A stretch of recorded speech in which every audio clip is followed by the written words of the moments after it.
Нұрғали Спаевич, ассалаумағалейкум. Қош келдіңіз бүгінгі подкастқа. Енді өкінішке орай уақыт кішкене не болып қалды, сәйкес келмей қалды, бір мезгілде бастап кететіндей дегендей. Енді сол дегенмен өзіңіз жайлы кішігірім таныстырып кетсеңіз көрермендерге, өзіңіз жайлы айтып кетсеңіз. Уағалейкум ассалам. Жігіттер, амансыздар ма? Жақсы келіп қалдыңдар. Рахмет, Бақтияр.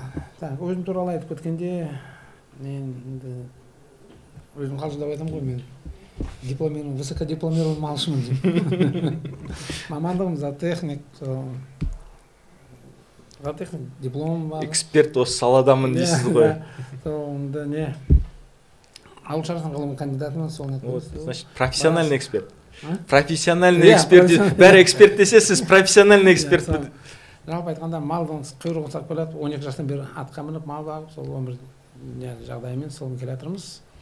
Сол малдың құйрығын ұстап Қытайға да бардық, Америка, Канадаға бардық, дүние жүзін аралап жатырмыз. Сол енді сол малдың құйрығын ұстап бүкіл Қазақстанды аралап жүрміз, сол жігіттермен танысып жүрміз. Сол жалпы ата кәсіп деп мақтануға болады. Енді мен білетін Нұрғали Спаевич деп бәрінің телефонында Әулиекөл деп жазылып тұрған шығар. Бүкіл Қазақстан азаматтары сіздің телефон сақтаған кезде Нұрғали Спаевич Әулиекөл деп. Дұрыс, ол не болғанда кім қалай нетіп көргенде ол не жақсы. Жалпы мен айтамын ғой, мен қағидам жаман мал жоқ, жаман күтім бар деймін. Қандай мал болса әрине бәрі нетіп көргенде бәрі мал, бәрі күтім жақсы болса, айырмасы жоқ. Ол ақ бар сиыр ма, аңыз Герефорд па, бәрі де күтім алады. Бірақ ар жағында кішкене экономикасы бар. Сол экономикасы бірінші малда пайдалы, бірінде азырақ, сондай не. Мұнда енді біз оның алдында талқылап отқанымыз шет елдерге сатылым жағында. Енді бұнда сізге де бізге де белгілі, біз тұқымымызды шет елдерге шығарайық десек, бізге шектеу қойылып тастаған. Біз енді көрші елдерден сұраныс бар. Мен білетінім сұраныстар бар, бізге келіп сұрап отырды, аналық бас сатасыздар ма, бірақ бізде шектеу. Енді келешекте бұл отандық брендтерді енді шетелдерге шығармасақ, ертең өзімізде ғана қалып қалса, не пайдасы дегенде біз нарықтық экономика болу керек, шетелдермен сатылы болу керек. Мүмкін басқа елмен аналық басты алып, оларда бір генетикалық жақсы өзінің көрсеткіштері болып қалуы мүмкін ғой. Енді қалай Бақтияр, жаңа көтеріп жатқан шетелге шығару күрделі мәселе. Иә. Енді оны ары қарай қотырын тырналай берсек, айтуға болады. Мысалы, қанша осы запрет жасап қойдық, мысалы, қанша тыйым салынып тұр мал шығармауға да. Оның бүкіл негізі мақсаты болды ғой, қалай мал шығарғызбаймыз. Нарықта баға арзан деді. Ол арзандаған жоқ. Екі ортада зиян зардап шеккен біздің фермерлеріміз, біздің палата мүшелеріміз не жатқан. Олардың малдың бағасы өтпей қалды. Жалпы дегенде өзіміздің нарықта өзіміз өсірген мал өзіміздің елімізге көп жетіп жатыр. Ел, біздің еліміз, жұртымыз аш отырған жоқ. Ет бар. Ол енді бірінші, екінші дегенде біздің өсірген қара малдың еті, қойдың еті, жылқының еті, ол мынадай социальный картинаға да кірмейді ғой, әлеуметтік кірді. Ол уже қымбат неге? Онда құс еті кіреді, нан картоп бар кірді, сиырдың қойды, соның не себептен ет? Яки шайтты қайта өңдеушілер, мясокомбинаттар деп, мысалы, переработка, черный несі, бәрі қайта өңдеушілер. Шығармаса, бізде сойылса, бүкіл дамып кетеді, олар дамыған жоқ. Қайта өңдеу үлесі де көтерілген жоқ. Бірақ кезінен әсер етеген біздің фермерлерге. Соның әсерінен бізде көп фермерлер жабылып жатыр. Малдар қысқартып жатыр. Сол мәселенде осы көз қарап өзгерсе. Қазір нәтижесін беріп отыр ғой, сол 1-2 жыл жабық тұрғанның. Иә, сол қазіргі таңда 2 жыл уже жабық, сол уже қандай әсер етті. Ол не еткен. Енді біз асыл тұқым мал шаруашылығына айналысып жатқан кісілер, мысалы, бәрі жігіттер айналысып жатқанда мәселесі біздің асыл тұқым бұқашықтарымыз жай қарапайым жұртқа өту үшін оларда ынта болу керек, малды өткізетін. Ақша болу керек қой бірінші өзі. Иә, ақша болу керек, олардан туған бұзауларды өткізетін нарық болу керек. Бізді Қазақстан епияқасын ол келіп, ар жағынан бізге тиеді. Артқа тартады. Сондықтан жаңағы мұнда Диас мырза не дейсіз мұнда шетелге сатылу жағында? Бұл шаруашылық Нұрғали Спаевич таныстырып кетейік. Диас мырза Алматы облысында Балқанас жақта қалмақ тұқымның бас маманы 1000 басқа дейін шаруашылықта істейді. Осы бас маманы болып нетіледі, жұмыс жасайды. Енді шетелге шығаруға қарсы емеспіз, өйткені баға өте қатты түсіп кетті нарықта. Енді үлкен хозяйстволарда қазір әрен отыр, шыны керек ол. Кіші шаруашылықтар жағдайын енді білмеймін, айта алмаймын. Олар енді жаңа сіз айтқандай өзіміздің жаңағы неге хотя бы халыққа сату асыл тұқымды деген, енді мен өз ойым қазір ауыл аманаты дейтін программа қатты көтеріліп отыр. СПК-да неде сол кредит алып отқан адамдар мал таба алмай отыр. Солармен келісімге отырса қалай кетеді? Өзіміздің тұқымды жаңағы сатуға. Зато тарайды. Кішігірім ауылдың адамдарының арқасына тарағанда енді бұл тұқымдар әулие көлде, Ақбаста бәрі проверенный дейді ғой. Енді базардан қандай мал алып отқанын ешкім білмейді. Барады, сол ақшаға ертең ол малы да өспей қалады, ақшасын да төлеу керек, экономика жағынан минусқа кетеді. Сол жағынан төзім жаңағы өзіміздің тұқымдарды предлагать етсе СПК-ға. Алсын, міне әулие көл тұқымы, Ақбас тұқымын. Сол кезде ауыл шаруашылығы өседі, ана адамдар да экономика жағынан плюсқа кетеді. Ал Нұртуған мырза, сіз өзіңіз? Енді бұны бірнеше тараптан қарау керек деп ойлаймын. Бірінші экономика деген сияқты. Екінші танымалдылық. Допустим, шетелден машиналары, Mercedes, Maybach десе неміс дейміз, Toyota, Lexus десе Япония дейміз. Сол сияқты бізде өз атымыз шығару керекпіз. Біз не үшін чемпионат мираға бір жерге қатысамыз, футболға қатысамыз, боксқа қатысамыз? Атымызды шығару. Атымызды шығару үшін біз бар екеніміз, ел екеніміз. Сол сияқты бір жағынан сол, екінші жағынан экономика, валютный выручка түседі деген сияқты. Шаруаның жағдайы көтеріледі. Бірінші очередь ол ауыл тұрғынының шаруаның жағдайы көтеріледі. Әлеуметтік жағдайы көтеріле бастайды ма? Әрине. Мен көзқарасым солай. Жапқан ол дұрыс емес. Бізге наоборот қақпаны ашып тастайды, бізді төпілдетіп зоовет практика кіргізеді. Ар жақта алып та жауып тастайды. Бізден түк те шықпайды. Сонымен өзіміз быт-шыт болып құрып жатырмыз ауылда. Солай. Жаңағы не ғой, ататын жұрттар айтып отыр ғой, жерінен Нұртуғанда шаруаның иесі басы, жұрты бар шаруасының басын айтқан. Енді жаңағы қаншаға мына ауыл аманаты, онда түсіну керек қой, олар қандай малға ақша береді? Асыл тұқымды малға ақша бере ме, қарапайым сиырға бере ме? Ал енді сол жаңағы қарапайым малдың орда екі мәселе нетеді. Ауыл аманатына өзіміздің малдан берсек, ол бір қалтадан бір қорадан бір қораға малды айдаған боламыз. Ол бір мәселе. Енді импортқа рұқсат береміз бе, береміз, ол екінші мәселе. Енді жалпы айтқанда бүгінгі таңға уже қаншама жыл импорт жасадық, өзіміздің малды дамыту керек. Нұртуған сөйтіп өткенде өзіміз шаруашылықты көтеру керек. Соны жаңағы жігіттер айтып отырғандай, ауыл аманатына бағдарлама бойынша малды берсе, то есть ақшаны беріп, біз шаруашылықтардан малды алса, ол жақсы болатын деген ғой. Ол жақсы, бұрынғы бәрімізге мәлім бағдарлама бар ғой, сыбаға дегендей. Сол сыбағаны жаңғыртып тағы да ары қарай нете берсе, жақсы болатын. Сосын келесі мәселе бәрінен күрделі, айтып өткен субсидия көлемі. Ақша былай тартса жетпейді, бері тартса жетпейді. Жоқ, ол ақша жетпейтін бір мәселе, уже қаншама жыл болды, бір 150 мың, сол баяғы 150 мың болып тұр. Нарықта бүкіл өзгеріп жатыр, жаңағы бәрі нәрсенің құны өзгеріп жатыр да, бір субсидиямыз қатып қалды. Асыл тұқым малға 15 мың, қарапайым малға 10 мың, сатып алу. Оны қараңыз, менің анализім бойынша ол даже кемдеді, азайды. Есіңізде болса 20 мың болды ғой басында. Сосын 15 мың деді, 15 мың 10 мыңы аналық басқа, 5 мыңы төлге деген болды, сосын біріктіріп тастады. Сонымен кішкене сондай өзгерістер болды, сонымен динамикалық көрсеткіш бойынша ол азайды. Бірінші 152 мың болған есіңізде болса, субсидия бағасы сатып алған үшін бұқа шықты. 164-те болды ғой деп қателеспесем. Жоқ, 152 мың болған, сосын 150 мың ғып округлайды. 150-152 мың, 2 мың теңге емес қой? Жалпы сол баяғы 150 мың. Сондықтан сол несі бар. Ерекше соны қазір саясатын етіп келатқанда, жаңағы бірінші бізге экспортташу керек тірі малды. Ол ашып мал шығарғаннан нарықтағы еттің бағасы өзгермейді.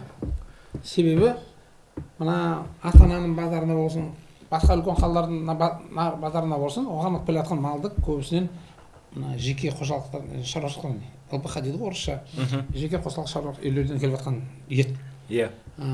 Үлкен шаруалар олар қаланың базарына апармайды малды. атақты мысалы қазір бәріміз білетіндей мына Казбиев бар, не бар, олар қанша мал етін етеді, ол мүмкіндігінше сыртқа шығарып жатыр экспортқа етті. Иә. Олардың үлесі мысалы бағаға ет қосу жоқ. Ол жалпы айтуға болады екі мәселе. Бірінші делдалдың несі пайдасы, екінші мына уақыттың ажиотажный спрос еді ғой, ажиотажный подъем цены деп айтуға болады, дұрыс айтқанда. Сол айқай шуына, ой, мына экспорт ашылды, мал азайды, сөйтіп жоқ, экспортқа кететін мына қанша қалай несі, Өзбекстан бізден әрі кетсе 200 мың мал алалар. Одан кетсе 300 мың бұзау алсын. Бірақ ол ана жылына бізде 4 миллион сайыздан туып отқан бұзаудың үлесі қанша? Бір 10-15% ғана ма, 20% қалғаны жұртта болып отыр ма? Мені мында Нұртұлғанға мырзаға сұрақ туындайды да, мысалы сізде қанша аналық бас бар, сол егерде ертең граница ашылса, шетелге сатылым дегенде көбісінде сұрақтар туындайды ғой, мысалы мал шаруашылығына сен бәрін сатып тастайсың ба дегенде. Жоқ. Бұл енді ақша беріп отқан заты қаншалықты сіз өзіңізде жоспар болушы еді? Жаңа соны айтайын деп жатқам, сол ойда. Мен шетелге жақсы бағамен сатып атсам, мен жақсы аналығым бәрін бірден сатып жеріп, ақшаны қалтама басып алып отырмаймын. Маған ары қарай жұмыс істеу керек қой. Мен наоборот түсінемін. Аха, мұнда өткізуге болады екен. Нарық ашылды. Наоборот, мен мал басын көбейтем. Сондай әрекет жасаймын. Онда үкіметтің субсидия сұрамайсыз, мысалы бір жағынан дұрыс қой. Құдықты қаза бастайсыз. Мынандай үлгі келтіртейін. Кеше күні Өзбекстанның 2 жігіті келді. 2 жігіті келіп, өздерінде бордақлау аланы бар. Аланымыз 1000 бас сияқты дейді. Бүгінгі таңға 200 бас сабатырмыз дейді. Біз уже 4 жылдың ішінде ана делдалдан шаршадық дейді. Бізге әкеліп жатқан малдар мінекей дейді. Соның шығымдары бар. Ана біздің жұрттың малын көріп не айтады. Сендер, олар өзінің талаптары бар қойған. Айтады, мынандай малды бізге дайындап берсеңіздер, біз сізден жыл сайын алуға дайынбыз дейді. Біздің жігіт айтады, сендер, олар айтады, сен қанша жылына бере аласың дейді. Қазір міне мен сендерге 100 бас сата аламын дейді. Ертең тұрақты жұмыс істесек, мен сиырды көтере аламын дейді, аналаған. Менде мүмкіндік бар дейді. Иә, жерінің бірақ менде бұзау сататын орын жоқ дейді. Міне дәл нақты. Мен сөйлестім оларды. Ай сайын 60 бұқадан алып тұрайыншы дейді, сондай шаруашылық. Сіз айтып отқандай нақты шаруашылық мүмкіншілігі бар, бірақ өзі шектеп отыр. Қазір қыс біздің қандай болатын бір алла біледі дегендей, сол себепті көбісі өзінің аналық бастарын, бұқашықтарын бәрін тездетсе қазір күзде сатып тастау, қыс білмейді қандай болатын, ұзақ боламақ, жұмсақ бол. Неге жалпы айтқанда біз уже жақындап қалдық. Ана жаңағындай долгосрочный контракттарда неге жақындап тұрмыз уже.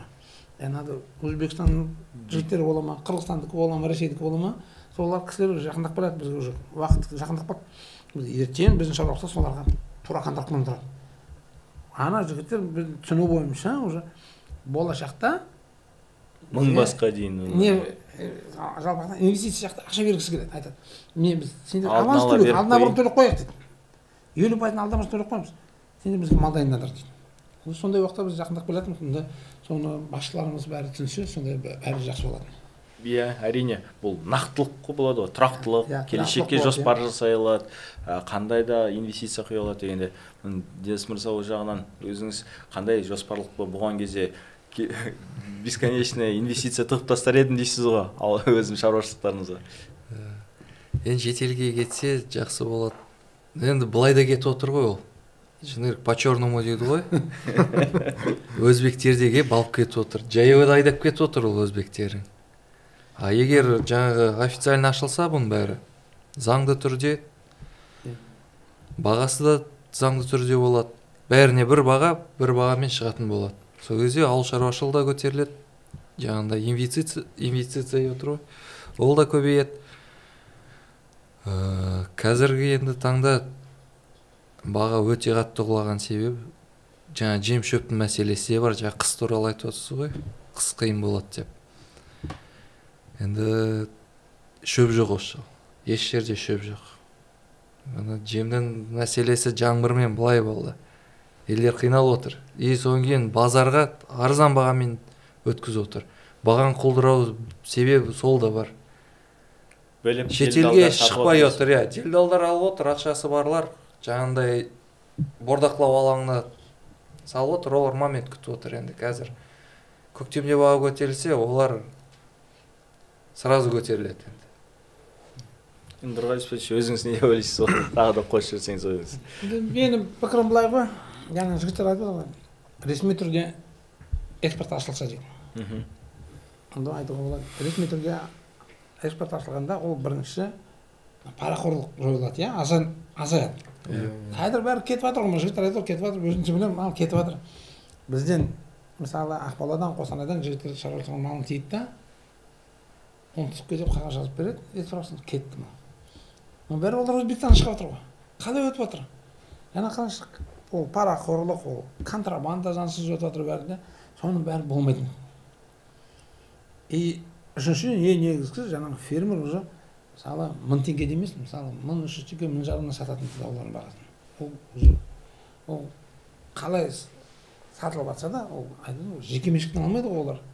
Жаңағы ең қызығы делдалдар малды алып жатқанда мынандай шаруашылықтардан алады. Себебі бұларда партия бар, сосын мал біркелкі бұзау бар. Олар жүрмейді ғой жеке меншіктен, анадан қорадан бір бұзау, анадан 2 бұзау деп. Ол малды алып жатқан өзіміздің қазақтың кішкентай атқамінерлері. Мал болып бақылауымыз жігіттер алып жатыр. Кім алады, кім өзі бағады, кім сатып жібереді. Екі ортадағы делдалдарды азайту дегендей, нақты тікелей шаруашылыққа ақша барсын деп отырсыз. Әрине, тек қана шаруашылыққа емес ақша, ол қазынаға да түсу, салығын төлейді шаруашылық. Ол ресми түрде ақшаны банкпен өткізгенде оны бәрі көреді ғой. Қазір амалсыздан ана делдалдарға қара ақшамен сосын салыққа түсіп жатқан жоқ, сауда өтіп жатқан жоқ. Оның не пайдасы бар кімге? Ол елге де пайда жоқ, қазынаға да пайда жоқ, біздің фермерге аяғында пайда жоқ. Соның бәрін нетіп қойғанда ресми түрде ол бәрінен жақсы болады. Алла тағаланың өзі бізге беріп тұр ғой, 9-шы мемлекетпіз жер бойынша. Көлемі бойынша. Жер көлемі, ал немене жайылым бойынша вообще 4-ші мемлекетпіз, или 5 пе? Сол Алла тағала өзі айтып тұр ғой, мал өсіріп бақ деп. Қасымызда Ресей тұр, Қытай тұр, Өзбекстан тұр, қанша берсең де жұта береді. Сбытпен вообще проблема болмау керек бізде. Бағып жатырмыз десе, соны айтамын, иә. Бәрін істеп жатырмыз. Жауып тастады ғой енді соны, шекараны жауып тастады, ашып тастаса. Бізге ақылы сатқызбайды. Иә. Сол көбісінің сол туындайтын қалада тұрғындарды мысалы шаруашылық шетел граница ашылса барлығы ой бізге өзімізге жетпейді дегендей айта бастайды да, соған кішкене өзіммен де спорласам, біраз түсіндіріп тырысам жеткізуге. Енді шаһар шаруашылығының достойный оплатасын алған кезде ол ақшаны бір жерге жоратпайды, өзінің шаруашылығына қарай қосады, қоршау жасай ма, жаңағыдай проблемалардың өз кейбір шешімін қолдана бастайды. Бұл жағдайда қосайын дегенім, мен жаңа айтып отырмын ғой, убойный площадкалар жоқ, районный центрларда кейбір жерде, ауылдық округтарда жоқ. Оны өкімет салмайды, оны айтады инвестиция, инвестор тартыңдар дейді. Инвестор ауылға никогда ақша салмайды, орада отдача жоқ. Да. Оны кім салады? Оны шаруа салады. Болды. Шаруада пайда болмаса ол қайдан салады? То есть шаруа пайда тапса, вот ол ауылдың потенциальный инвесторы. Любой жағынан. Дом культуры болады ма, балабақша болады ма, мектеп болады ма, жұмыс талауы дейсіз ғой. Иә, любой жағынан. Алысқа бармайды да. Нұртоған жаңа айтып отқан әңгімесі, ауылдың инвесторы деген алысқа бармайды. Үлкен шаруашылықтарда, біздің ет шаруашылығында, үлкен шаруашылықтарда Дивканы алайық, Малқынсарины, Қостанайдан алайық, Родинаны алайық, Зенченканы алайық. Қандай тағы фермерлер айта берсеңіз, сол жаңа үлкен фермерлер ғой, ауылға инвестор болып, ауылға қамқор болып, ауыл ұстап отырған солар ғой. Иә. Осы жігіттерді ертең солай көтеріледі ғой. Бұларға қазір қолынан қағылса, сататын малдар өтпей жатса, бұларда пайда болмаса, бұлар не істей алады? Өз білімін басқа жерде көрсетеді. Өзіміз қазір әрине күн көріп отырмыз, ойлап отырмыз, малды қалай сақтап қалайық, қашан қысқартайық па, көбейтейік па деп. Иә. Соны олар мына үкіметтің саясаты шаруашыларды ынталандыру керек қой. Ынталандырмаса да кем дегенде кедергі жасамау керек қой, орысша айтқанда неміс айтады. Иә, бағыңдар сендер, жігіттер бағып отыр ғой, бағыңдар сендер, сатындар қайда шашаңдар. Біз тек қана бізге салығын төле, олар айтақ салық төлеп отыр ғой. Жердің салығын төлейді, жалақысын төлейді, сатқан неден пайдасын көрдік, бәрі салықтың күші ғой. Оларда амалсыздан шардан алып жұмыс істеу керек, күн көріп кету үшін. Мында тағы да мынандай сұрақ туындайды да, кейбірге шетелге енді сатылған сайын неғұрлым соғұрлым сіз мал санын да көбейтесіз ғой. Біздің мысалы статистиканың ақпаратымыз бойынша мал саны граница жапқаннан кейін наоборот азая бастады. Ол жағынан осындай мәліметтер бар. Ветврачтар көктемде қан алуға шығады ғой. Сонда айтады, мен білем дейді, мына көшеде 200 бас, ана көшеде 300 бас деген. Биыл шығам дейді, мына көшеде уже 70 бас, мына көшеде 50 бас. Азайып жатыр дейді мал. Бүгінгі таңда экспорт еще бір шетінен селекцияға жақсы нәрсе. Дұрыс айтасыз. Жаңағы бізде өз малымыз, ауру малымыз бар, өз Қазақстан ішінде жүр. Жаңағындай масситі бар, нелері бар, енді шыны керек қой. Өзіміз ішінде қалады. Экспорт болса, елдер жақсы малын ешқашан сатпайды. Шетелге жаман малдарын жібереді. Өзінде зато фирмасында селекция жүре бастайды. Малдың тұқымы да жақсарта басталады. Салмақ көбейте бастайды. Салмақ та көбейте бастайды. А қазір бір кашада жүрміз. Шыны керек ол. Бұқада ала бастайды дейді. Жақсы бұқаларды ертең іздестіріп, айтқандай Қазақстан түкпір-түкпір жағынан іздеп, жақсы бұқаларды іздей бастайды ғой.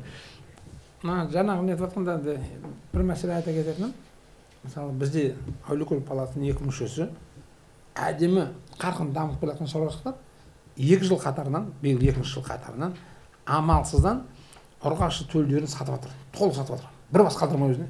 Қазір бар аналық сақтап қалайық дейді. Қазір ол мақсаты өсіп келіп тоқтап қалды. Бір шаруашылық кеше палатаға олар келгенде 200 сиырмен келіп еді. Қазір 700 сиыр бар. Енді сол 700 сиырды былтыр қуаныштық болды, шөп болмады. Биыл шөп, былтыр жем болды ғой шамалап. Биыл шөп те жоқ, жем де жоқ оларда. Олар сол малды сақтап қалды. Былтыр, биыл бүкіл ұрғашы бұзаулар сатып жатыр. Амалсыздан не сатып. Жаңағы сіз айтып жатқандай шаруашылықтар дамай берсе, бүгінгі күнге біз жақсы дамып келе жатырмыз онда. Бұлай дейсіз, палат біздің Әулиекөл тұқым палатының соңғы 4 жылда малдың саны бір орында айналып тұрмыз. Бір орында? Бір орында, иә. Төл сату бәрін бір орында айналды. Себебі мына ол бірінші кестір субсидияның несі ережесі тұрақты болмағандықтан ойнап кетті. Сосын екінші ақша субсидия жетпегендіктен. Қазір шаруашылық қышын аяқ болды. И тағы да әсер еткен, мына 2 жылдың қуанышылығы, былтырғы қуанышылық, биыл қолайсыздық жаңбырларымен сол екеуі бізге қатты әсер етіп малдың санын неткізіп жатыр. Сауда орнында бәрі орнында, бірақ малдың аналық палата аналық саны өспей тұр. Себебі төлдер бүкіл сатып жүріп жатыр да. И сол жаңағы бәсекеге келе жатырмыз ғой. Қазір мысалы Ақбас бар, Қалмақ тұқымы бар, Әулиекөл бар, Аңыз бар, Герефорд бар, сол 9 тұқым бар, соның бәрін жігіттер жұртта, қарапайым жұртта соңғы жылдары жақсы дамып келе жатқанда сапалы бұқа керек деп. Жұрт уже көшті саған керек емес, құйрық бас керек емес, оларға жақсы бұқа керек, ертең төлдер жақсы болатын. Соны мына субсидияның ережесін былай бұрмалап, соны кішкене тоқтатып қалды. Соны ойындаймыз. Жаңа ереже шықты ғой. Сол ережелерден тұрақтығы болмағаннан, соны біз сындырып алмасақ, жаңа келешекке көзқарасы болмай тұр ғой олар. Білмей тұр ғой, ертең былай өзгеріп қала ма, беті өзгеріп қала ма дегендей. Тұрақтылық жоқ. Жоқ, мәселе, ол да білмей тұрғанда мәселелендіктен де жаңа министр келді, жаңа ереже шықты дегенде сол үрдіс бар да, жаман үрдіс. Осы ол жаманы. Рас, ол рас. Енді бұнда біз анализіміз бойынша 4 жылға, енді уже мынау 4-ші өзгеріс қой. Жылда өзгеріп, 3 жылда 4 өзгеріс болып өтті, қазір 5-ші өзгеріс, 4-ші жыл етмей 5-ші өзгеріс болып отыр ақпаратымыз бойынша. Әр министр бір өзгеріс.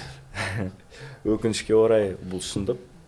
Бұл шындық, енді шындықты жасырмай біз енді мұнда мақсатымыз сол ғой, жасырмай шындықты айтып, бөлісіп, өйткені бізді кейде қарастырған кезде біз өз мемлекетіміз патриоты болғандықтан өзіміз білгенімізді, сіз айтқандай профессиональный бұл саладағы мамансыз білгенімізді бөлісіп, айтып дегендей шаруашылыққа неғұрлым ақша кірген сайын инвестиция ауылға да құя бастайды, тұрақтылық, ауылдан кісілер де шықпайды, ертең проблемалар өткені көп ауылдың өзінде.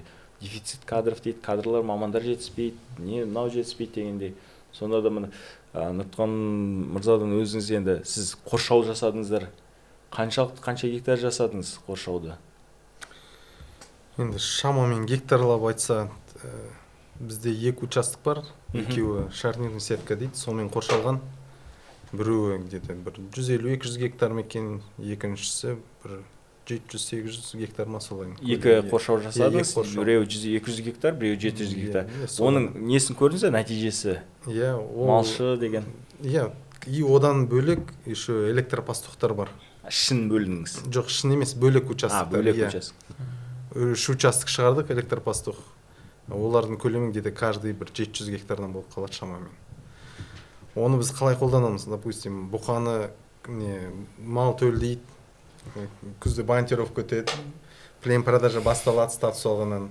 Қыста қорада тұр дейін, жазда жайылымға шығады. Бұқаны бағу деген өте қиын ғой. Қамап тастасаң қораға келмейді, қатып қалады, өспейді.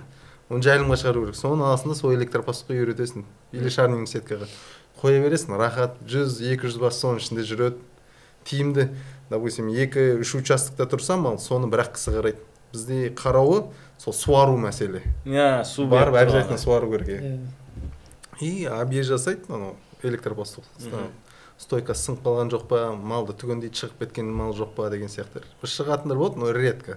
Сохранность жақсы. Шарнинг сеткада сохранность вообще жақсы. Бірақ ол қымбатырақ. Еще төл бөлгенде өте тиімді. Енесінен ажыратамыз. Стресс көп алмайды, далаға жібереміз. Әрине, бірінші 3 күн тура выход істеп, круг периметрмен айналып 3 күннен тоқтайды. Но зато күні далада жайылымда. И ауру уже бет алады, тоже болмайды. Өйткені таза ауада жүрді, сасық қорада емес. Қорада емес, қамауда. Иә, қамауда емес. Қамауда тұрса ол стресс. Қамауда емес, тамағы бар, несі бар, уақытында су беріп, желдік қой. Жаңағы Нұртаға айтып жатқан мәселе, ол келе жатқан үрдіс Қазақстанның болашағы. Әрі кеткенде 10-15 жылдың шамасы. Бүгінгі таңға бәрімізге мәлім, малшы жетпей жатыр. Тұрмысы жетпей жатыр. Мысалы, менің ақпараты бойынша, мысалы айтала кетіп, Қазақстанда мысалы Ақмола облысында Казбиевші деймізде қоршалды жерлер бар, онда 1000 гектардан. Қостанайда Террада қоршалды, сосын Global Beef деген жер қоршалды, Ақтөбеде АЭС қоршалды, Алматыда Алакөлде Казмиясы деген арқарлымай берек қоршалды, не Семейде Абай елінде Нұртағанағында қоршап жатыр. Сосын бір шаруашылық қазір бізде 15.000 гектарын сыртынан қоршап келатыр. Қоршайды периметрде ғой. Мен санап болдым дейді. 3 жылдың малшылардың 3 жылдық жалақысын дейді. Индикатор 6 малшы дейді. 2 жылғы 8 адам дейді. Болашақта қалдырам 2 жылқышы 2 малшы қалдырам дейді. Сол 4 малшының ақшасын дейді маған 3 жылдан мына ақтап береді. Қоршағанымыз шығын шығарып береді. Сөйтіп айтқан, амалсыз дейді. Малшы жоқ, жетпейді. Малшыны шығару уже мен пайдасыз қалуым керек дейді. Малшыға жалақы көтере беруім керек. Себебі Ақтөбе өңірінде бәрін құртатын ана бақты, мұнайдың бақтысы. Сол Ақтөбе, Атырау, Орал, Маңғыстау сол бақта гектар. Бәкізем бақта кететін деп кетіп қалады дейді. Малшының мәселесі барлық жақта ғой. Барлық жақта. Бұл Қазақстанда ғана емес бұл проблема. Бұл әлемдік негізінде. Шетелдерде де ауыл шаруашылығында малшы деген проблема.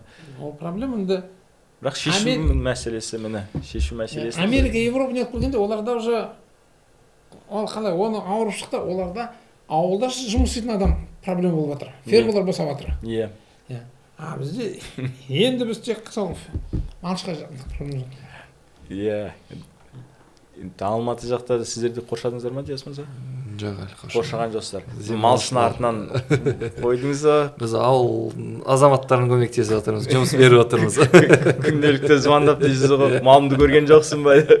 Жоқ, бізде жаңағы Балқаш ауданы енді қоршау қатты керек емес те, ол жақта көлдер, остров болып кетеді ғой.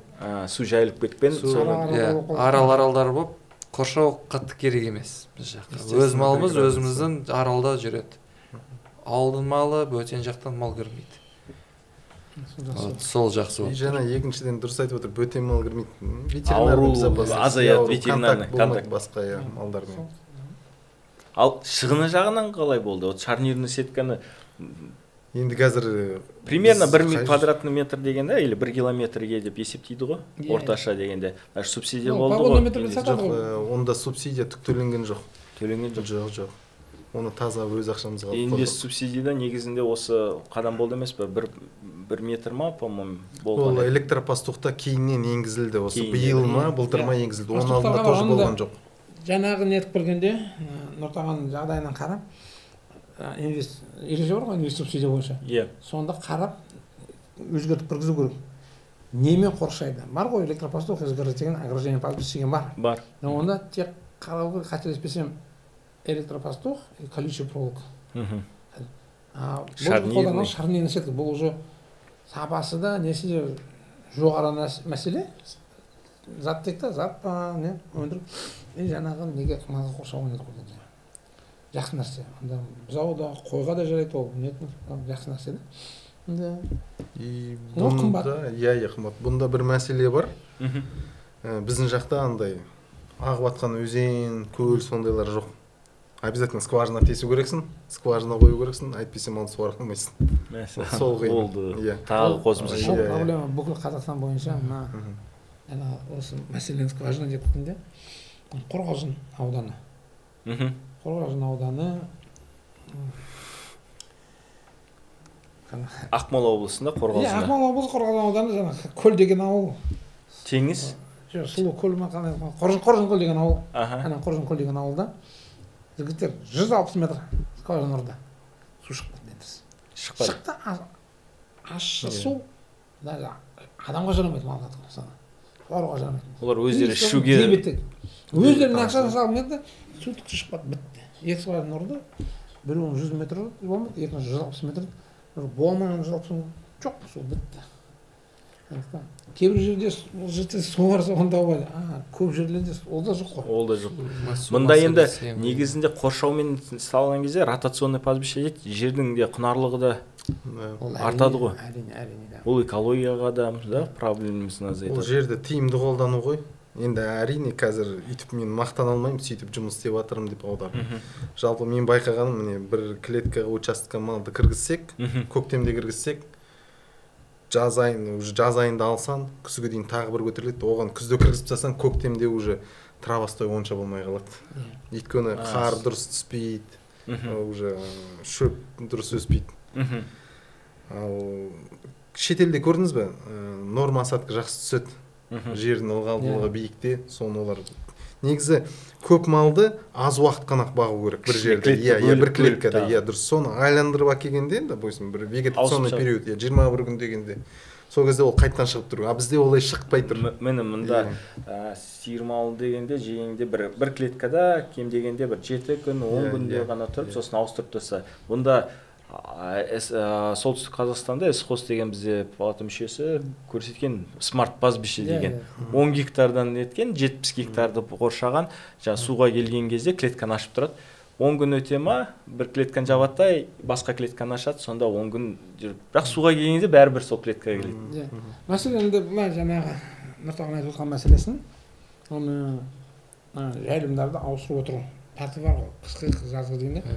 Енді біздің көп шаруашылықтың қателігі, мысалы, бір жерге көктем сайын, жыл сайын шыға береді. Олай болмау керек. Мысалы, шаруаның жері 4-ке бөліну керек та. Бірден бастады ғой.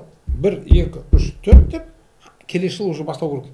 4, 3, 2 деп. Көктемде жыл сайын бір жерге келе беруге болмайды. Себебі биылғы көктемге түскен жер, келесі жыл көктемде демалу керек. Шөп өсіп, күшін жинап, дәнін шығару керек.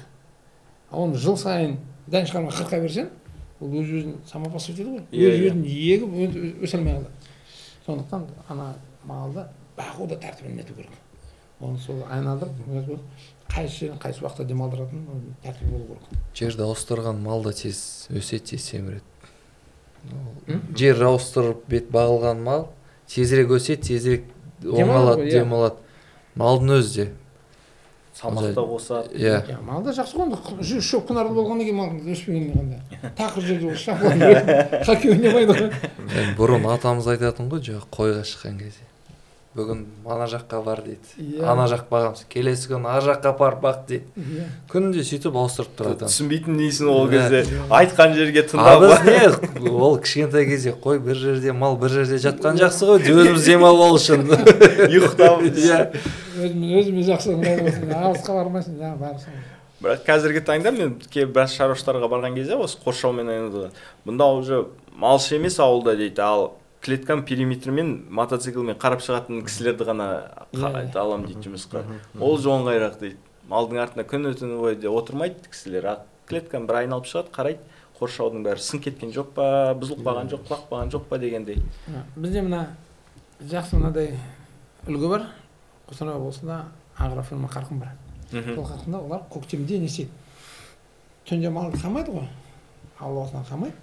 Но бірақ ауласының сыртында 300 гектарда жер қоршалып тұр электропостармен. Ауа райы ыңғайсызда, мысалы, жаңбыр не салқын болайын тұрғанда, ол малды қоршаудан шығарады ғой, қабырдан загоннан шығарады да, анау жерде жаяды. Күн ашықта электропостың сыртына шығарып жібереді. Сондайға келіп жатыр. Жалпы дегенде бүгінгі күні жай ауа райына байланысты тұрса, бір 2-4 жылдан кейін, әрі келсе 5 жылдан кейін олар уже түсінеді. Қазір түсініп жатыр ақындап.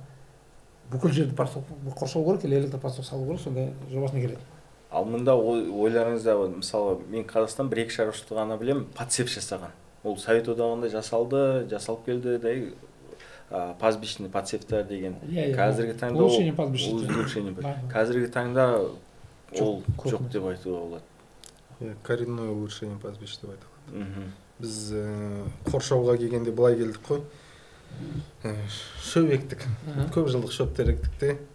Соған малдар түсе береді. Шаршадық кезде қырылысып көршілермен. Сол жерді қоршадық. Bir жағынан ол, получается, міне, шабындық жер болса, мұнан сыртын былай қоршап тастадық. Сонда мынау клетка болып қалды малға. Bir жағынан көршілерге забор болып қалды. Екіншіден біздің өзіміз шөп өседі. Бірақ кейбір участоктар болады, енді жері қолайсыз бір, соны кесіп кіріп кетеді ана бір егілген шөптер. Малдар содан шықпайды ғой, қандай тақыр болса да айтып сол жерде айналып жүреді. Дәмді дейсіз ғой. Енді көршімен тату өмір сүр дегендей, сіз сондаймен келіпсіз ғой қоршауға біреулер. Сосын енді біздің елде бір мынандай нәрсе жетпей жатыр. Бір тәжірибе. Не болды бұл уақытында америкадан бірлесек, сонда жерді қоршап жатқанда олар айтады, бізде мына шекараны дейді, екі фермер бөлісіп қоршайды дейді. Мысалы, екіміздің жеріміз шекара ғой. Иә. 1 километр жер болсын, 5 километр жер болсын. 500 метрін сен, 500 метр мен дейді. Немесе дейді, келіспедік па, мен 1 метр шегінем дейді, шекарамнан қоршаймын. Сен 1 метр шегінесің, қоршайсың өзің. Себебі сен менің анау 5 метрімді маған сегізбеуім керек. Заң күші соны мықты ғой. Малын кіркетті ма дегендей, мен де өзіме.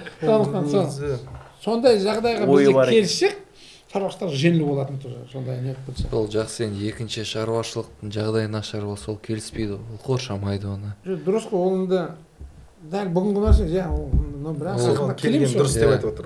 Жоқ, негізі, дұрыс нәрсе, но қазір көшіп қонып жүрген адамдар да көп.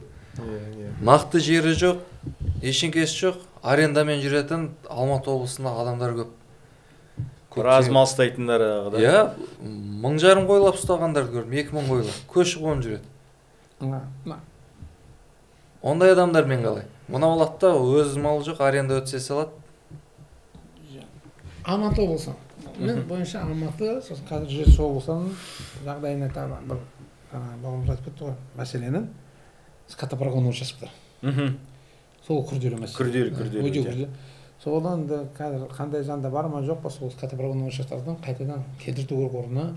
Или скотопрогон жолдар бір уақыттың тұрақты жолдар болу керек па, немесе шаруашылықтар бір уақытта малдарды өткізіп жүру керек. Мысалы, бізде шаруашылықтар бар, Алматы облысында олар 200 километрге дейін жайлау қой малдар. Бұндай көп. Сонда айтады ғой. Көктемде өтіп кетуіміз керек, олар кейбіреулер егіп қояды дейді. Біз қиналып өтіп кетеді. Күзде дейді, көбісі егінді алмай отырады, әдейі біздің малдың түскен аңдып отырады дейді. Сондай сол мәселе күрделі жаңағы скотопрогон участоктар. Жол мал айдайтын көшетін көш жолдары дейді па, сол болу керек. Сол мәселенде бізге қалай жалпы заң бойынша қолға алып соны енгізу керек.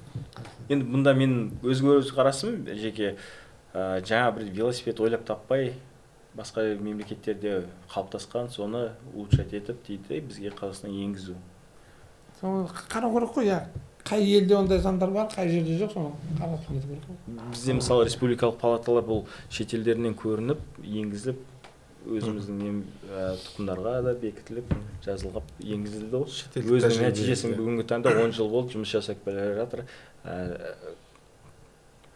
Шетелдік тәжірибе деп айтуға болады. Енді мұнда шетелдік тәжірибелер көп, қоршаулық жаңа өте келешегі зор деп отырмыз. Тағы да жаңа Нұртұғын мырза бір айтам бірдеңке қосайын деп отыр едіңіз, жер мәселе, қоршаулар мәселесі бойынша. Жаңа ғана бөліп қоршауды айтады да, ол обслуживание бар ғой еще. Анау өйткені сырттағы малда сеткаға соғылады. Ондай случайлар да болады. Не етеді, сетканы үзеді деген сияқты. Үйренбеген малдар бар. Иә, болады. Біреулер малды қуады деген сияқты. Сонда көрдің, ол тек қана кім қоршады, сол ғана обслуживать. Аны жаңа екіге бөлсе, ол сол дұрыс та негізі. Ол сонда өз көршімен тіл табыса, бөліскенің неғұрлым жақсы дегендей. Әрине жаңа айтып отқанда ол үшін енді заң біреу келіспеді ма, 10 метр ішке кіргізді дегендей, бірақ жердің нүктесі мына жерде, оның шекарасы осы жерден бітеді дегендей. Түнде қалай освещение не бар ма оларда? Жоқ, ештеңке жоқ. Енді айғыр келіп үйірін айдап берсе, электропостық түк көмектесе алмай қалады ол кезде. Бірінші былай болды ғой, электропостық құрғанда бірінші жарты жыл ма, 3-4 ай ма күн бетті, ойбай, үзіп бетті деп, алып түк құрмын. Сол мәселе ғой, жарайды, сіздің сөйтіп істей өтен біреудің үйірі келеді де қирап кетеді. Бір жылдан кейін уже ондай нәрсе қалыптасады. Мұнда енді негізінде өте маңыздылығы көп қой. Қазір қанша мысалы Абай облысын дейік, басқа да өңірлерді алсақ, ДТП дейді. Жолда, тас жолдарында малмен қанша кісі марқұм болып отыр. Ол да қоршалмағандықтан мал түні бойы жүргеннен кейін жаңа биелермен бір үйір айырдап тас жолға келді, ал біреудің өмірі үзілді дегендей. Сондай нәтижелер болмау үшін ол жақсы нәрсе. Жоқ, онда үкіметке жаңағы тас жолдарына рахмет айтқымыз келетін. Қоршап беріп отыр. Қоршап қойғанда, Павлодар, Қарағанды. Рас, жаңағы бірінші санатты жолдар ғой. Жолдар жақсарылып, адамға да жүруге де жақсы, малдың иелеріне жақсы, сосын жаңағы малдың иелеріне жақсы. Өткізетін жер бөлек жазады. Малын іздесе біледі, мына забордың бойымен іздеу керек. Жаңағы бері жаңса алыс кетпейді дегенде, ол жақсы нәрсе бәріне. Онда жаңа бауырым жатқандай, ненің қоршау деген Нұртан айтады, ол бәрі де уақытша малдың үйренеді. Мал, атамыз айтады ғой, малда ақыл жоқ, малда ес бар дейді. Ол бір-екі рет соғынғаннан кейін ақырындап ол үйренеді, рефлекс дейді орысша айтқанда. Ол рефлекс не етпегенде ол түсінеді, мынаған жүгірмеу керек, бармау керек, ақырындап не етеді мәселе. Ол бірінші неқтен. Енді жеке өзім айтсам, мен бір видеоларда жасаған кезде, түсірген кезде, көбісі басында электропостық өлген кезде пакет целлофан бірдеңке байлап қояды, дауыс шығып тұратындай желден. Басына үйреткенде осындай тәжірибе арқылы үйрете бастайды кейбіреулер. Енді жел даусында желзіп шығып тұрған кезде мал тоқтайды да, иіскеп мұрнынан шақ етседі, болды, есіне қалды, жақындамайды басқа. Нұртаға уже қардың ішінде үйретті ғой. Иә, қардың ішінде. Далаға шықпай тұрып үйретті ғой бірінші. Иә, әрине бұл. Әр адам өзін үйренеді. Сондай тәсілмен үйрету ғой, мысалы Нұртқан бауырымыз мырзамыз, басқа да шаруашылықтар мырзалар кездесті проблемалармен. Енді ол проблемаға біреудің өз проблемамен үйренбеу емес, басқа біреу уже өтіп кеткенде соны алып бөлісуге. Біздің бір жақсы жер шаруашылықтан бәрі дайын айтуға, бөлісуге, өзінің тәжірибелермен алмасу, жеткізу. Біздің де бір міндеттің бірі деп есептеймін, енді палаталардың деп ассоциациялардың көрсету, айту, жаңадан бастап келе жатқан шаруашылықтарға айтып, жеткізу, мынандай біз тиімсіздік көрдік, қоршаған кезде мынандай үзіліп кетті қайта-қайта, сол болмау үшін осындай тәжірибе қолданса, шығын аздайту дегендей. Болашақтың нәрсесі ғой, бәрі де ақырындап келеміз соған. Жаңа менің болжау бойынша әрі кеткен 10-15 жыл ғой. 10-15 жыл мына қазір мал бағып жүрген үлкен кісілер, мен қатар 60-қа 50-ден шыққан кісілер бәрі ақырындап кете бергеннен кейін. Ал кім бағады? Электропостық сол бағады. Рас. Бірақ мен Батыс Қазақстанда 3-4 поколениеда малға кірісіп отқан жас балаларды кездестіріп отырмын. Қуанам, риза болам. Батыс Қазақстан жаңа айтып келдік, иә? Батыс Қазақстан. Енді естуің шығарсыз, ана Байетов, Саян. Ол да ақырындап сол жаңағы программист болған жігіт бәрін тастап жаңағы ауылына барып әке-шешесіне көмектесіп не етіп сол жаңағы бәрін жасап жатыр ғой ақырындап. Мұнда отырған мамандардың өздері де маман емес деп айтуға болады. Диас мырза, сіз өзіңіз қандай салада бітірдіңіз ол? халықаралық қатынастар. Ал мені халықаралық қатынастар дипломированный чабанмын деймін ғой, жолдас балалар. Енді ол өзі мал шаруашылығымен айналысатын адамдар кішкентайында малды көрген адам болу керек. Или жанашар малға адам болу керек болды. Жаңағы өзімде де көп таныс жігіттер бар, қалада кішкене жағдайларын көтереді, не дейді, мал асыраймын дейді. Мына жұмысың тастап, таңертең кешке дейін малдың жанында жүргің келсе, дайынсың ба? Дайын болсаң баста еді. Дайын болмасаң 5-10 жыл ақшаң бітіресің, бұрыласына кетесің, малың құрсын дейсің болды дедім. Нұртуған мырзаның өте қызық несі де, тәжірибесі малға қалай келді. Айтып кетсеңіз. Мамандығым экономист, заңгер, 2 қызыл диплом бар, банкта жұмыс істегем. Соның банкта бір сокращение болады да, соның ауылға кетем ғой. Жас ұланды бітірдіңіз тағы? Семейде жас ұланды оқыдым. Содан енді әкемнің қасына, бауырымның қасына көмектесуге барам. Әрине басында ата-анам біраз күйзелді. Ойбай ұлым, сені анда көргіміз келеді кабинетте деген сияқты. Білімің болса жоғары, ауылда не істейсің деген сияқты. Бірақ інім де, өзім де өз талабымыз болды солайынан ауылға бару деген. Енді ол біздің қанымызда болды ғой. Қан все равно қан жібермейді екен. Мәселе қанда емес, мәселе талапта, ішінде, адамның намысында, сенімдегі көңілінде. Жалпы айтайықшы, қалай мақтаншақта біз айтамыз ғой. Біз қазақтың балаларымыз ата-бабадан мал бағып келатқанымыз деп мақтанамыз, иә. Қаншама ғасыр аттың үстіне мініп келатқанымыз, жылқыны бірінші үйреттік біз деп. Неге біз шетелден мал алдық бәріміз? Соншама біз қазақша малшы болсақ, неге шетелден мал алдық? Неге Америка бәрі бізден озып баратыр, біз даламызды дұрыстай алмайсыз. Сондықтан ол нетіп айтқаны, жалпы жігіттерге көп рахмет, жалпы дейді, іштер алға баса берсін, шаршамашының қайраты болсын, табысты болсын, ол жақсы істеп жатқандар керек. Осындай жігіттердің арқасында, басқа ағалардың арқасында, да болатын жігіттердің арқасында салып келатқан, көтеріліп келатқан. Соны дамыта берейік, бірге қосылып, бәрі мысалы Нұртағанды біз көптен танымыз, бірімізге бөлісеміз. Бұл ақбас па ақбаса да мен Әуликөл басқарып жүрсем деп.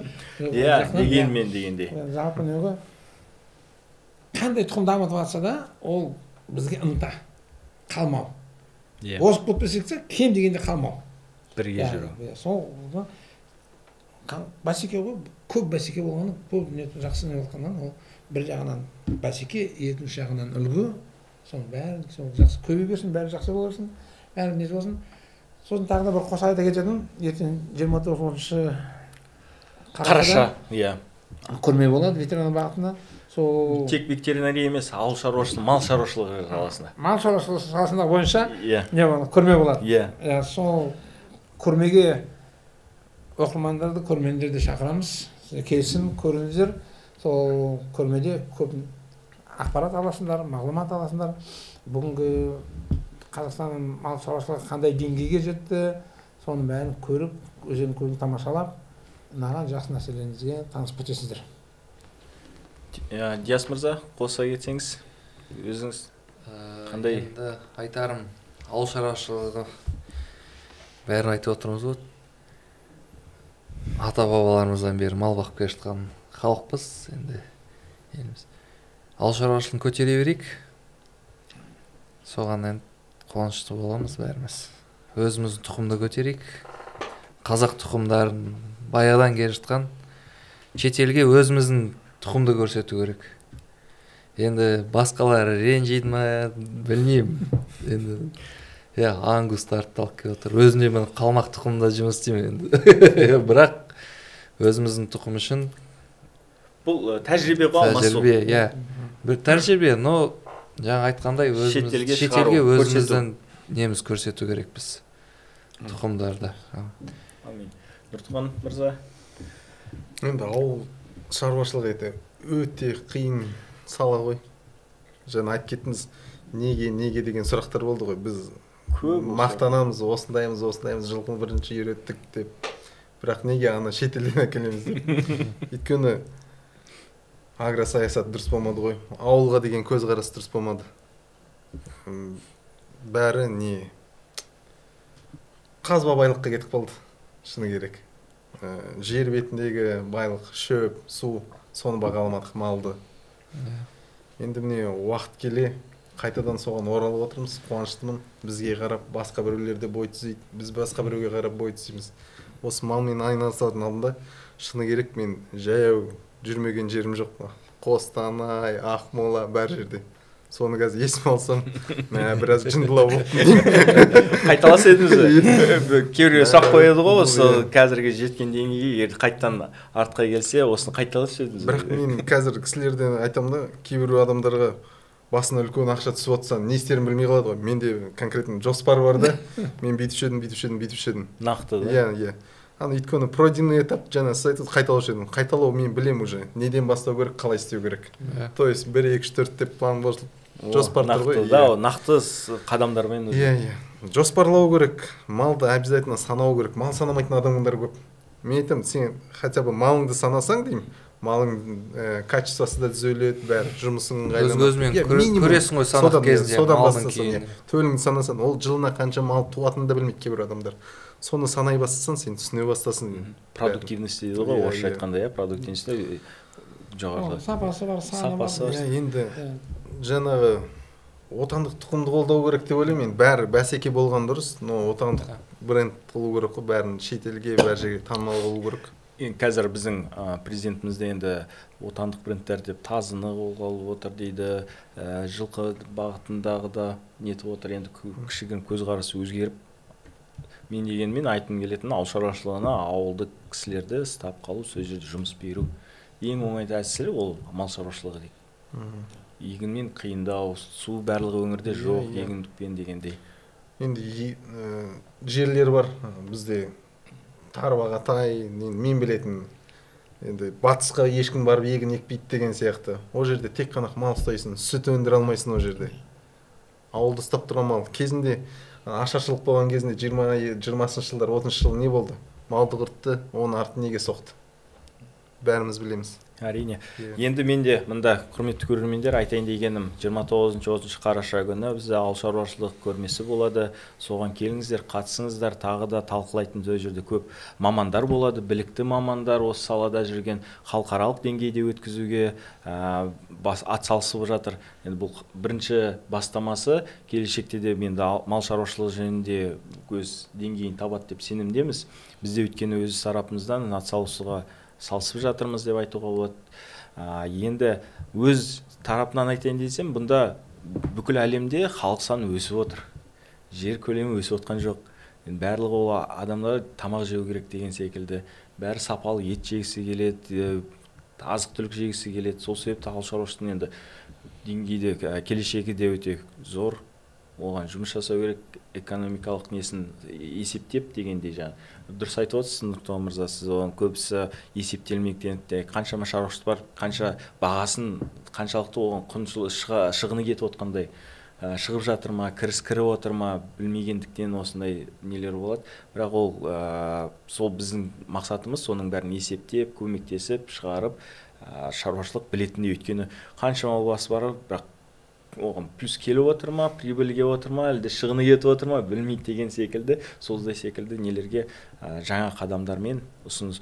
Және де келешекте өз қарасым, біз сыртқы нарық, неғұрлым нарықтық экономика болғанымен, жаңа субсидияға да көбісі мән бермейді. Онда сіз жоспар қойған кезде келешекте сіз субсидия деп жоспарламайсыз. Тек қана сатуға нарыққа экономика кіріс кіреді, және де біздің теңгеміздің тұрақтылығы да көбейе бастайды ғой. Бұл толық алғанда Қазақстан мемлекетінің экономикасына оң нәтижесін береді деген. Жаңадан бастайтын фермерларға айтарым, субсидияны ойлап фазенді ашпаңдар деші. Көбісі қалай? Фазенді ашады, субсидияңа миллиондап ақша табам дейді. Онда ешқашан ғой. Жоспарламаңыздар дейсіз, жоспарға кіргізбеңіз. Жоспар өз малыңнан жоспар шығу керек ол. Ол жем-шөпке көмек қана. Ол экономика сату жағынан субсидия ешқандай рөл ойнамайды. Ол көмек ретінде жемге шөбіңе берілетін нәрсе. ал көбісі фазендадан ашат қазір, мен субсидияны ашатам. Мал асырай. Мен ойлаймын, келешекте әлі бұл біздің подкаст деген ретінде жалғасын әлі табады деп ойлаймын. Әлі біраз талқылайтын көп деген мәселелер бар негізінде. Біз тек қана бір 0,1%-ында талқыламаған шығармыз енді. Ауыл шаруашылығын алғанда. Жоқ, Бақтияр, былай дейік та, бұл жаңағы үлкен нәрсенің бір шетіне біз кірістік десе, соны бірінші бақылап жұмылып арба қылып тартамыз ба жүкті, немесе ана жүкті бір шетіне ақырындап тарқатамыз ба, сол бастамасы болсын, сол ақырындап сол көп мәселелерді талқылап түсіндіріп жұртқа соны ақтап жүре беретін болайық. Аумин. Сіздеріңізге сәттілік, барлық көрермендерге, осы малдың басында жүрген кісілерге қолдарыңызға дерт көрмесін, аманшылықта болайық. Амин.